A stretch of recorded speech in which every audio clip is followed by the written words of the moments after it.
We're on a mission from God. Wendy? Philly! So I got that going for me. Darling? Looks like I picked the wrong week to quit sniffing glue. Light of my life. We enjoy your films. I am a human being. I thought they smelled bad on the outside.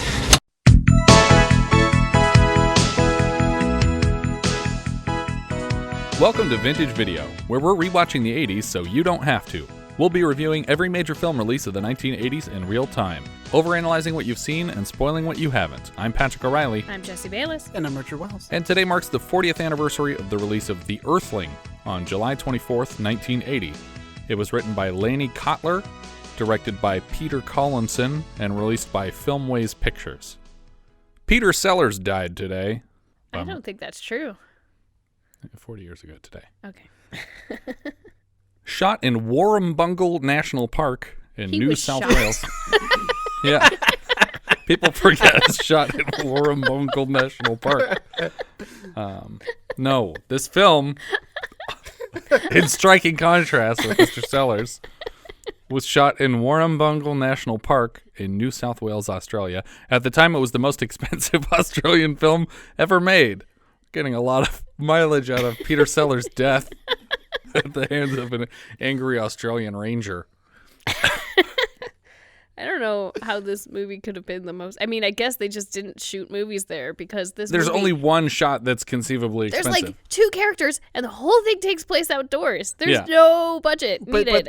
But there are like hundreds of wild animals. Yeah, there were. There must have been a huge budget for let's put wild animals in every single shot. And almost every shot is a crane shot the whole time they're outside.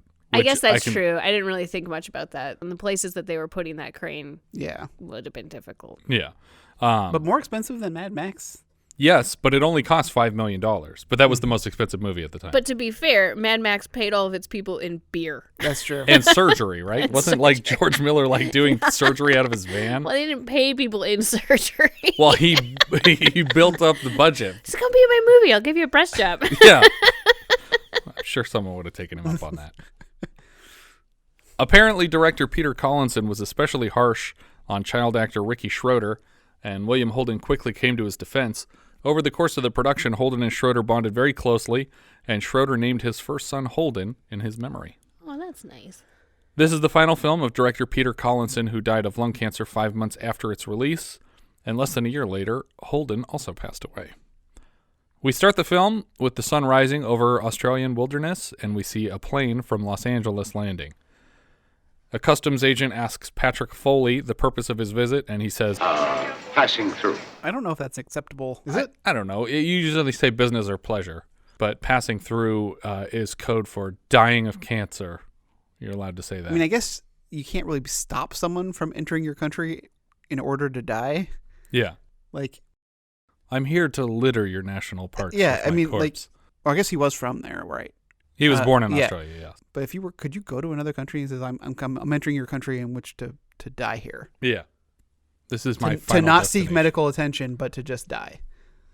I don't know. I wonder if that's allowed. I don't know why we would expressly say that. I'm here for pleasure. There you go. The sweet embrace of death. Yes. A bus takes Foley to the town he left early in his life. It drops him off in the middle of the woods. It seems really annoyed, too. Yeah. The driver, like that he had to drive this one person all the way out here to drop him off. And from where we see him get dropped off, it looks like there's nothing anywhere nearby. But he has to walk from this stop. He hitches a ride with a passing trucker. The trucker tells him that the place he's headed has changed a lot since he was last here, and he won't even recognize it. And he agrees. The driver stops for a beer at a roadside diner, and while they're stopped, Foley decides to get out of the truck and walks past the diner on the outside, and inside some people notice him and recognize him because, like I said, he's from here. Apparently, a long ways back, he saved the life of a local man named Christian by carrying him 50 miles to safety. I don't know if that was in a war. It felt like the context felt like accident. it was in a war. Yeah. An RV pulls up behind the parked truck, and a bickering couple moves inside to eat. Their son, Ricky Schroder, as Shawn Daley, sits outside while a young girl, Schroder's own sister, playing this character, fills the tank on the vehicle. Shawn is enticed by a sleeping man's leather pouch, but is caught trying to take it. and returns it, awkwardly. Foley approaches Christian's farm looking for him and stops for a minute to catch his breath and take some medicine.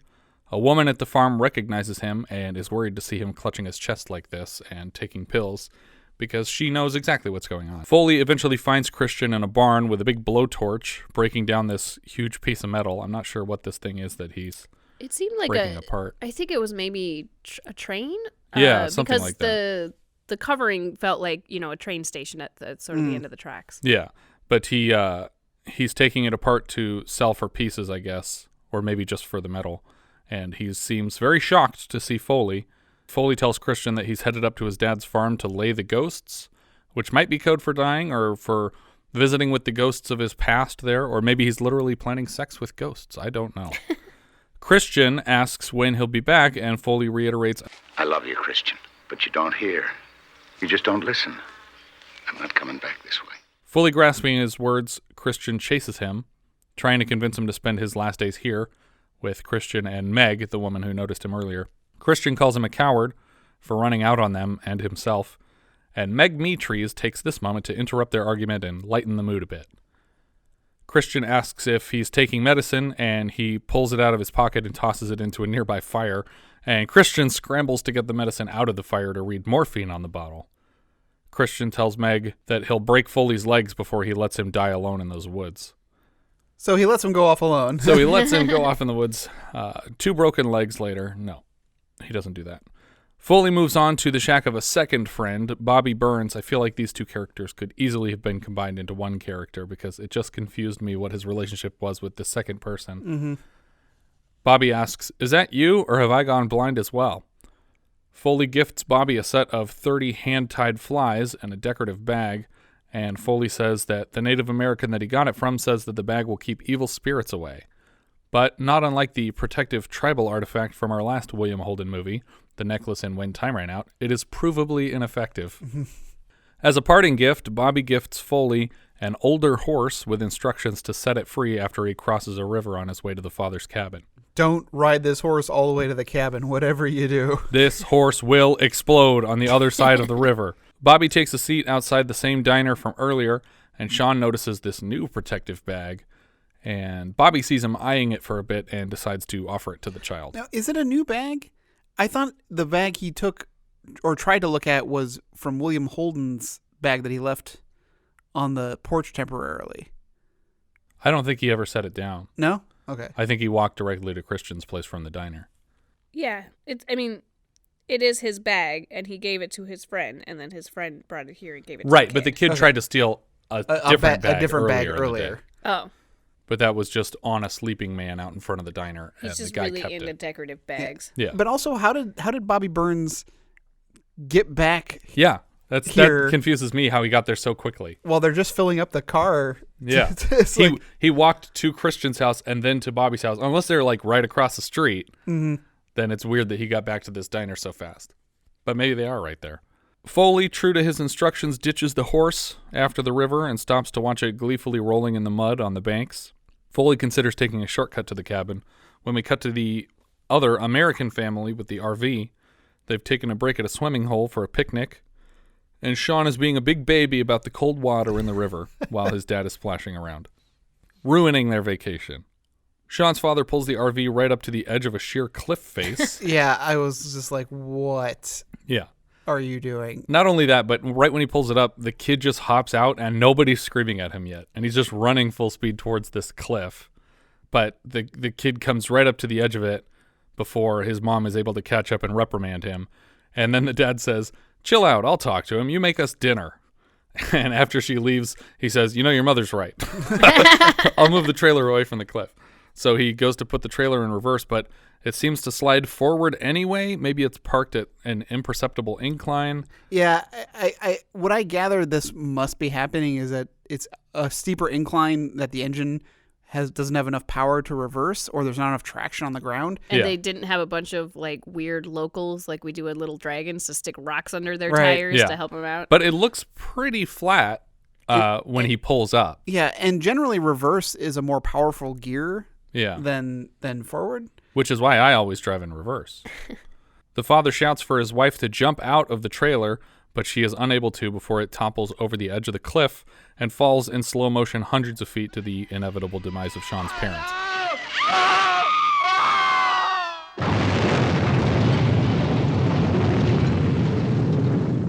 He is not in the trailer. He's just watching it fall. Yeah, and it's just obliterated. Yeah.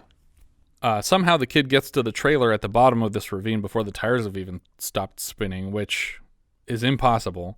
The dad still had his foot on the gas. Yeah, I guess. Oh, God. Luckily for him, though, it landed on its roof, and the brutally smashed remains of his parents are completely locked from view. He can't get into this truck.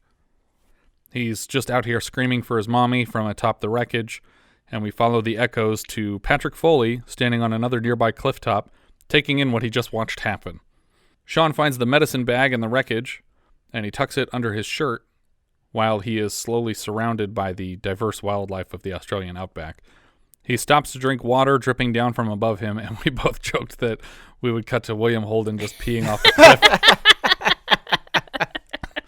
cliff. We see lizards and snakes and birds, all of which scare Shawn back into this hidey hole near the RV, which I feel like the hole would be the worst place to go. Right? Yeah, I was like, no, don't go into a hole. Yeah.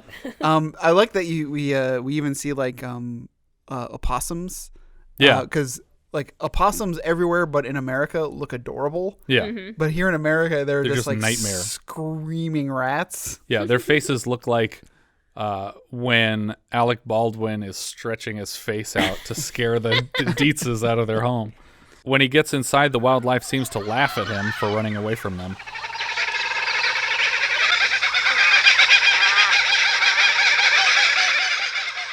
Yeah, the kookaburras. Yeah. I love kookaburra. It's like they make the most craziest sounds. In the middle of the night, he is overrun in his hole by a pack of rats, which he is desperately sweeping off of himself before running out into the river, and what looks like early morning light already, so I guess he's been awake all night.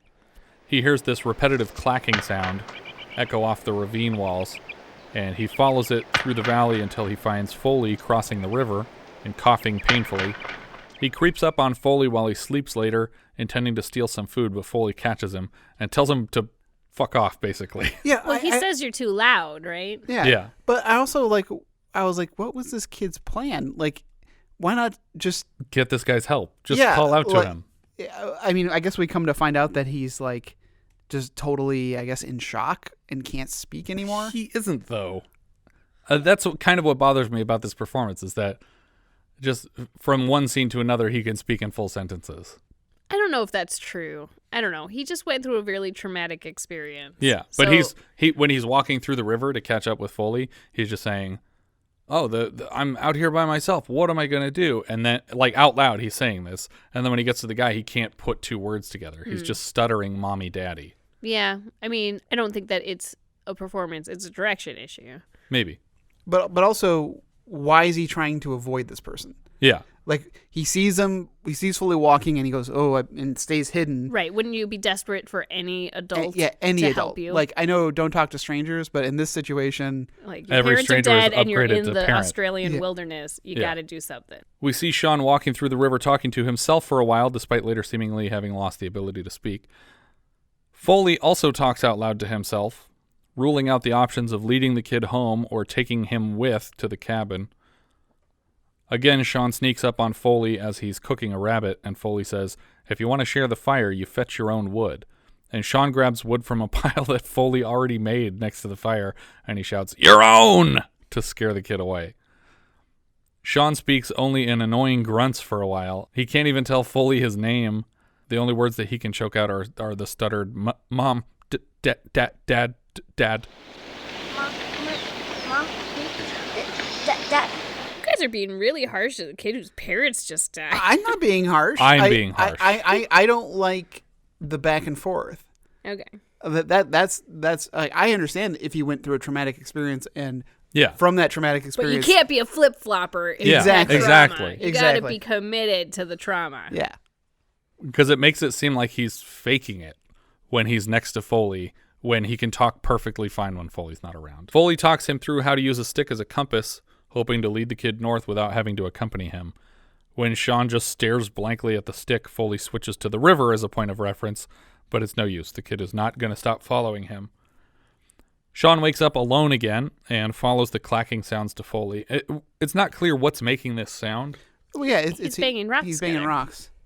On purpose? Yes. Yeah, it's something to do with his fishing technique. Cause okay. he's up on the edge by the water clacking, and I don't know if it's to spook the fish from underneath the water, or I don't know what the purpose is. Yeah. But it seems to be related to fishing. Okay. I didn't realize it was related to fishing. I thought it was sort of his way of Leading the kid along? subtly saying, "Hey kid, if you want to survive, you're like, you got to take the initiative to do this.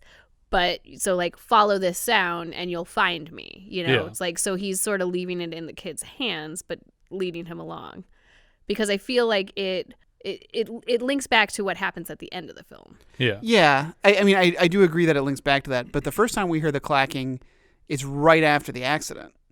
Yeah. And so I think at that point he's not even trying to get the kid's attention yet. Yeah. But I thought he was. I thought it was like, he's like, look, I'm not going to take the sort of initiative to say, I'm going to find you and I will take you on as my burden. He's sort of guiding him through. Maybe. Foley asks the kid his name again, and the kid just has a full-scale meltdown in the middle of the river, shouting, My name is! My name! My name is! My name! Foley somehow notices that the medicine bag that he's carrying is the one that he gave to Bobby earlier, and Shawn explains that Red Feather gave it to him and that it wards off evil spirits. Foley probably thought he stole the bag until the kid relayed some information that Bobby gave him and realizes that Bobby probably gave him the bag on purpose. Shawn keeps asking for them to stop and eat, but Foley isn't interested and tells him to follow the river and leave. Somehow, days later, the kid is still in shock and tells Foley that he just wants to get back to his parents, but Foley is very curt with him. Your mama's dead, and your papa's dead, and that's the hard truth. Just like my folks are dead. And someday you're gonna die, just like someday I'm going to die. But until then, you fight like hell to stay alive, you get that? But even as he lectures the kid, he's recognizing his own hypocrisy and coming out here to succumb to death willingly instead of fighting. Shawn finally musters up the ability to say his own name as Foley tries again to leave. Foley takes a moment to teach Shawn some survival instincts, starting with using his ears to observe. He snatches a fish from the river with his bare hands, and the music here sounds a lot like Stardew Valley to me. It does.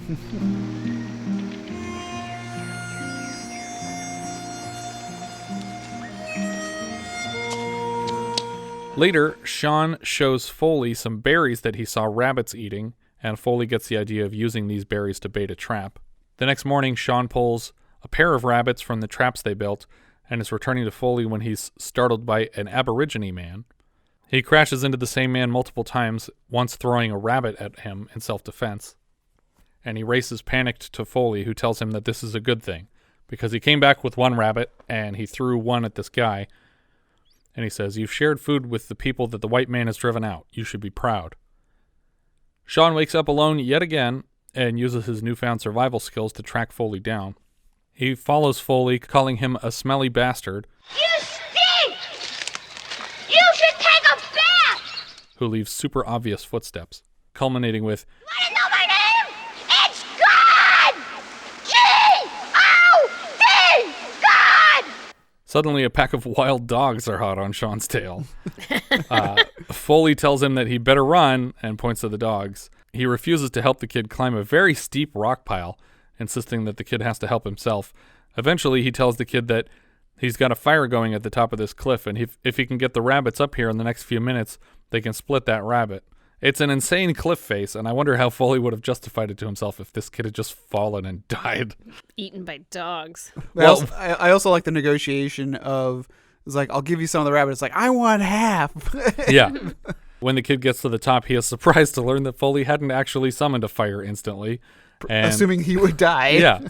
Foley admits that the dogs were after the rabbit, not Shawn, so he might have died in his haste getting up the cliff face for no reason because he could have just dropped the rabbit to climb. Well, and he tells him that he should have known he was lying about the fire because he should have been able to smell it if he Right. had lit a fire. Foley tries and fails to stab a wombat. His body is telling him that he needs fat, he says. Earlier, he took his fat in the form of grub worms that they ate with the fish. Foley sets a trap and watches an eagle land to collect fish he draped over a log above a field of kangaroos, and the trap springs on a wallaby. The mechanics of the trap apparently relied on an Aborigine superstition that the fish he left out for the eagle were a way to ask for permission to catch this other animal, and consequently the eagle didn't warn the kangaroos away from the trap like it ordinarily would have. That's how this worked, apparently. Foley and Shawn descend into the valley they've been looking for. Sounds like this valley is exactly where Shawn's family was headed, but there's no way they could have made it here in the RV. They finally come to Foley's... Why do we think it's the valley that his parents were heading to? Because that's what the kid says at this point. He says, oh, this is the valley that they were telling us about. This is where we were trying to go. Or this is the valley that old man was talking about to my dad. Oh, I didn't realize that they were trying to go there. Yeah, I think the implication is that his parents were specifically looking for this beautiful place that someone had described to them. But they got closer than they should have. They finally come to Foley's father's cabin, or the skeletal remains of the cabin. It looks like it's been abandoned for a very long time. Foley reveals a bit more about his childhood. Apparently he left this place wanting more and regrets having left it behind. Shawn catches and gets a fish on the riverside, and Foley is amused when Shawn barks, Get your own fish. because he's successfully turned him into a hermit. Later, as Shawn cooks the fish, Foley has sharp chest pains and pleads with himself for more time, or to God probably, for more time. Please. Just a little while longer. Earlier, Foley told the kid that he had a hot bath waiting, and suddenly we see it. It's a natural hot spring right behind the house, and it's just pouring over the rocks. And this is where things start to get a little fantastic for me. I think this is made. I think this is a jacuzzi that they buried in rocks, and this might have been part of the budget. But more so just with all of the animals that are lurking. Yeah. And I'm like, I feel like I'm watching Legend. Snow White, maybe? Yeah, there's just like so much wildlife. I was speculating while I was watching it in that, is it because they've been living off the land and they just don't smell like people anymore, so the animals aren't afraid of them in that way? Or like because they've never seen a human? Yeah, and so they're just accepting that these other animals are around. They're not worried. Yeah. Maybe. But it's really amusing that when they do these like long, slow pans, it's just like animal, animal, animal, animal, animal, animal. And you just seeing like snake after bird after wallaby after, lizard that you're looks like sticking in every nook wombats. and cranny. But it's in the this whole forest. Australia wing of a zoo. When the kid was hiding from all the animals in the beginning, it was terrifying. Like, I never want to go to the Australian outback. Yeah. There are more deadly things per square foot in Australia than anywhere else in the world. Yeah. Like, I'm out. And so weird because New Zealand is such a contrast where there's like no like venomous animals in New Zealand. Yeah. It's like the complete opposite. Humans are the only animal with teeth in all of New Zealand. I don't think that's accurate. No, it's not, but wouldn't that be neat? Wouldn't it be neat if they were toothless? Shawn brings him leftovers and asks if Foley was ever married. Only once. She loved to dance. From the way he describes it, the woman was Meg, and he never came back after the war. We get a montage of Shawn antagonizing the local kangaroos. Foley tells Shawn that they're probably going to go to the highest point nearby tomorrow, and that Foley will point him north because he has to leave, and he has to leave alone. He refuses to be as straightforward with his own conditions as he was about the kid's parents. I feel like he should have just been like, I'm dying. Yeah, he really should. There is no benefit to not telling this kid, because what happens if you died right now? Yeah. Mm-hmm. On the hilltop beside the graves of his parents, Shawn begs Foley to let him stay. And back at the house... Foley's parents. Sorry. Yes. On the hilltop beside the graves of Foley's parents, Shawn begs Foley to let him stay. They just put a headstone on the truck and that's it. It was like, but it's like, wait a minute. If they were living out here by themselves, who buried the other one? Well, I think he said he buried both of them. Who? Foley says that. You lost your folks. And a lifetime ago, I lost mine. I buried him here. He stuck around long enough for both of his parents to die. Oh. And then he left. I thought he left and they had died while he was gone. No. I don't know. I thought that he came back to bury them when they died. All right. I missed that. But he does say something about how he buried them up there. And the fact that he buried both of them makes me think that he came back late and then had to put them both up there and bury them. Back at the house, Foley tries to level with the kid finally, and he collapses with his arms around Foley and declares his love. Foley regrets never telling his father the same. It's a shame that this climactic moment appears basically in full in the trailer, because it might have been slightly more powerful had I not already seen all of it. Also, he never says that he loves him back. Yeah. Right, but it's another thing to regret on the way out. He does say, don't be afraid to show love. Don't be afraid to say you love someone. But he doesn't say it back. Well, he's not afraid to. He just doesn't love this love kid. the kid. Yeah. And then my next note is, wow, that's rough. Because we cut directly to Shawn loading up rocks on a third grave beside Foley's parents, which is obviously Foley's grave. And we're hearing the sound again of the rocks clacking together as he's piling them onto his dead friend. See, that's why I thought it was sort of more like he was intentionally calling him, sort of like this was calling you home. Yeah. Like, I'm clacking for you now. As he buries his second father in a week, Foley's survivalist advice echoes in his head. He tops the rock pile with the medicine bag to protect Foley from evil spirits, and we end with a short montage of Shawn capably guiding himself north under the film's theme song, Halfway Home. I think of you. I'm halfway home. Sung by Maureen McGovern, who we last saw as the nun with a guitar in Airplane, and who provided the themes to a couple Irwin Allen disaster movies, also starring William Holden. I feel like this ending is a little ambiguous. Yeah. In that is like, so is he going to go home? Because what does he have to go home to? Well, I actually was really hoping for a different ending. I was really hoping that we sort of cross-faded to the house rebuilt and a 20-something-year-old Shawn having decided to stay here and live off the land and do what Foley didn't. Yeah. That's kind of like what I was hoping for too. But we get him wandering off and we don't see him make it anywhere. And so it's like, is he going back home? No, like, I think the implication is that he's fully capable of guiding himself now. But to what end? Like, I mean, I assume he has. We can only assume that he has extended family who can care for him. Yeah, but maybe he'll just stay here. Who knows? I think it would have been interesting if we hear the same sound cue, but it was Foley putting rocks on a small grave. Like he was just like, look, if you're not going to leave, you're going to leave. But yeah, this was directed by Peter Collinson, who is probably best known for The Italian Job. Not a lot else I recognized. The writer Lanny Cotler had written Heartwood with Jason Robards and Hilary Swank. William Holden was Patrick Foley. We had him this year in When Time Ran Out, and he's also in Stalag 17, Hollywood Boulevard, Network, Towering Inferno. Ricky Schroder was Sean Daley. We had him earlier this year in Last Flight of Noah's Ark. He was protecting the animals.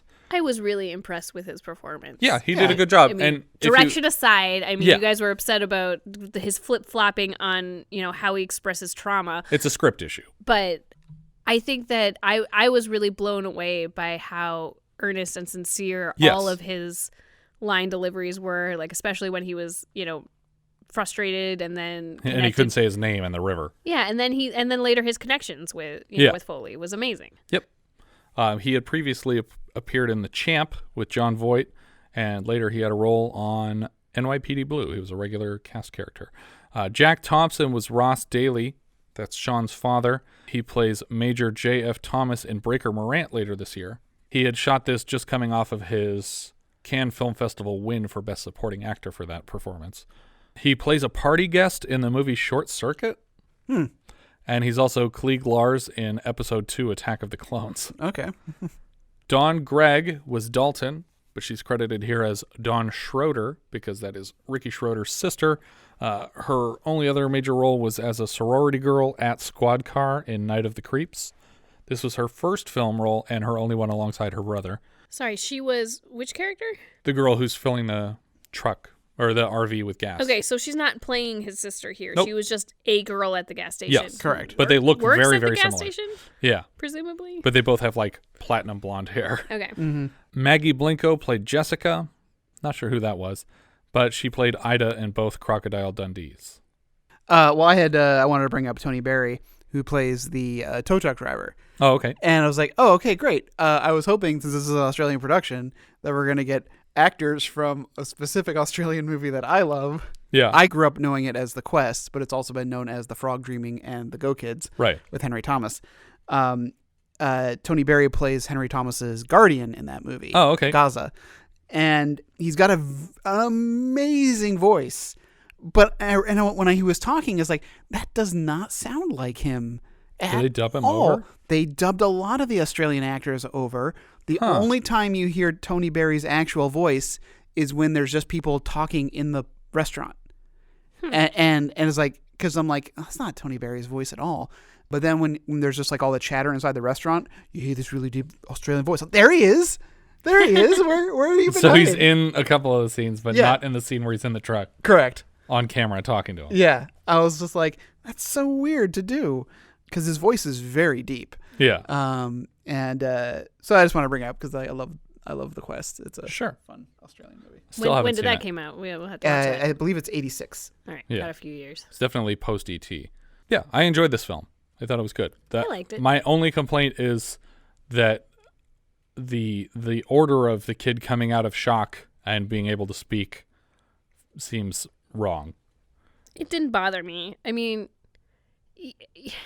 when you're alone, you're going to express trauma differently than when you're with somebody who is trying to help you. Or I don't think you could blame a kid whose parents just died for how he's expressing himself. Yeah, I guess. I don't know.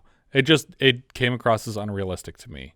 The way that, and I'm not saying it's Ricky's fault, obviously. I'm saying it's the fault of the director or the writer. But yeah, what do you think? Just up or down on this one? I'm giving it an up. I really enjoyed it. I don't have the same complaints you do, so I really can't fault this movie for anything. I give it an up. I was pleasantly surprised. I thought this movie was going to be bad. I thought it was going to be real bad, in fact. Yeah, I was anticipating it to be much worse. This one was free on Prime, by the way. Oh, yeah. That's how I watched it. I was just like, this is actually a really nice movie. And I was talking with it. I was talking with the movie. No, I was talking. See, that's a director problem. Shouldn't be talking to a movie. I was talking about the movie with some friends earlier today, and I said, what's great about this story is that you could really just set it about anywhere. Mm-hmm. You could really just this could be set in space, like on an alien planet, or like in a desert, this story could be told in a number of different ways. And if you wanted to, the story could be, instead of like him coming back at the end of his life, it could be like his wife died and he wants to go to like Paradise Falls, like the place he's always wanted to go for his entire life. But then this kid stows away on Scout his end of life adventure. And then he has to like take care of this parentless kid. Mm-hmm. That happens. That's a different movie. I wonder if Pixar saw this. Also had some wild dogs in it. Yeah. And they flew plane. No, they didn't, actually. But that movie could have done without flying dogs. Yeah. Yeah. And more Zeppelin. I don't know if flying dogs would have hurt the Earthling, though. Like, what if it was just one of them? I mean, I think they would have hurt the Earthling because he would have flown up that cliff and gotten the kid. It's weird that the words "the Earthling" don't come up at all in the movie. Like, I get the point that you're making, like, oh, it's a person on the planet or whatever. But have someone make that point somewhere in the movie. It seems weird to call it the Earthling. Yeah. It seems like they probably didn't want to call it something like Walkabout. Yeah. Or Crocodile Dundee. But, yeah. Dead man hiking. The Earthling, whenever I talk about this movie with other people, because I always preface it's not about aliens, yeah, or anything about space. Right. That's funny. Yeah, I do feel like somewhere in the back of my head, I was like, are we gonna find out that someone's an alien before we started the movie? And then very quickly you're disillusioned of that idea. You're like, no, this is straightforward drama. Yeah, it's a weird choice of title, I think. But I wouldn't be surprised if somebody at Pixar had seen this and was like, this is a sweet story. We could update this. Yeah. Especially with all the dogs chasing the kid at the end. I didn't even think about that until you brought it up. It does have a lot of crazy dogs trying to get the kid. It was, the Amazon version was in 4:3, but it appears as though it might not have been shot that way originally. Yeah, I think because the last shot of the kid walking off, which the credits come up on top of, goes into a wide frame. Right, because the credits are off center and you couldn't have cropped that full shot to make it work properly as a single shot. I think it was probably shot in like 235 academic. And I do think it's weird though that the official cut that we could find of it, especially on Amazon, is not the original. Yeah, and every version that I could find anywhere, because there's a few different scans that are not the same scan on YouTube. This was, I think, an Orion home video release, and it was 4:3. It was like a scanned at high def 4:3. I wouldn't be surprised if this gets a remaster at some point, and they would scan it back to its original for a DVD release. Yeah, there's got to be so Blu-ray many release. animals we missed out on. That's all it's going to be. It's just more trees and animals. Piles of iguanas and spiders. But yeah. Letterboxd. What do you think, Jess? It's going pretty high. I'm still trying to decide. It's going somewhere around Mad Max for me. Okay. Trying to decide where. It was near Mad Max. I'm geographically. Geographically. Well, letterbox wise, I think I'm putting it just above Mad Max and below Die Laughing. Okay. And the only reason is because Die Laughing cracked me up. And this movie was competently made and a very sweet story and good acting. But I'm going to pick a movie that cracks me up every time. Yeah. Richard. I am putting this, it's pretty high, I guess. I have it just below Blue Lagoon and just above Brewbreaker. Okay. So that puts it at number 26. That's still pretty high, I feel. Yeah, that's not bad. It's a favorable ruling. And I feel like Blue Lagoon and Earthling obviously kind of similar. Yes. Yeah. In concept. Yeah. Mine's really they close both to get Blue Lagoon. abandoned by elderly men in the wilderness. Yeah. Mine's a couple below Blue Lagoon here. Mine's at 17 though. For me, it's going a little lower. I think it goes just above Effects and just below Cheech and Chong's next movie. That's really low. I mean, not for me. I guess you liked Effects more than I did. That's 40th for me out of 87. That's still pretty low. That's where my heart wants it. Okay. I think that's everything for this one. If you guys have any thoughts you'd like to share with us, we are Vintage Video Pod on Twitter, Facebook, Instagram, and Letterboxd, where, as I've said before, you can find each of our full movie rankings for the year. We can also be found at vintagevideopodcast.com. Please consider rating the show on iTunes to help people find it, and if you take the time to leave us a review, we will thank you personally in an upcoming episode. If you're feeling especially generous, you can also support the show through patreon.com/vintagevideopodcast. Thank you so much for listening, and I hope you'll join us next time when we'll be discussing Caddyshack, which IMDb describes like so. An exclusive golf course has to deal with a brash new member and a destructive dancing gopher. I like that descriptor, but the brash guy isn't a new member. He's a guest, right? Yeah. Correct. Yeah, so tune in next time. We leave you now with the trailer for Caddyshack. Welcome to the Bushwood Country Club. The membership's exclusive. You think I'd join this crummy snobatorium? The help is outrageous. What? The madness is contagious. Bad language, fooling around on the course, poor caddying. What, this whole place? Caddyshack, starring Chevy Chase as Ty Webb. Who is that disgusting man over there? A sportsman who really knows how to score. So, what brings you to this nape of the woods, neck of the wave? How come you're here? Rodney Dangerfield as Al Servant, a big shot. My dinghy's bigger than your whole boat! With an even bigger mouth. Hey, somebody step on a duck. Ted Knight as Judge Smales, a man of dignity and a sense of fair play. I've sentenced boys younger than you to the gas chamber. Michael O'Keefe as Danny Noonan, a caddy who wants an education and gets one. You take drugs, Danny? Every day. Good. Cindy Morgan as Lacey Underall. She's got a bad reputation, and she's working hard to keep it. You want to tie me up with some of your ties? And Bill Murray as Carl Spackler. Just a harmless squirrel, not a plastic explosive or anything, nothing to be worried about. He's not crazy about gophers, but he is crazy. License to kill gophers by the government of the United Nations. And introducing Mr. Gopher as himself. I said freeze, gopher! Caddyshack. It's all about swinging. Kiss me, you fool. But not on the course. Hey, you want to make $14 the hard way? Playing a good game. Oh, he got all of that one. And talking a better one. Hey, I should have stayed home and played with myself. Taking shots. That was a bum shot. And making time. We couldn't possibly think less of each other. Controlling your drives. Wow! And losing your grip.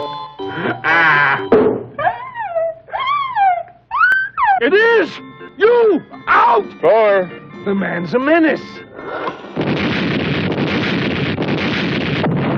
Caddyshack. The comedy with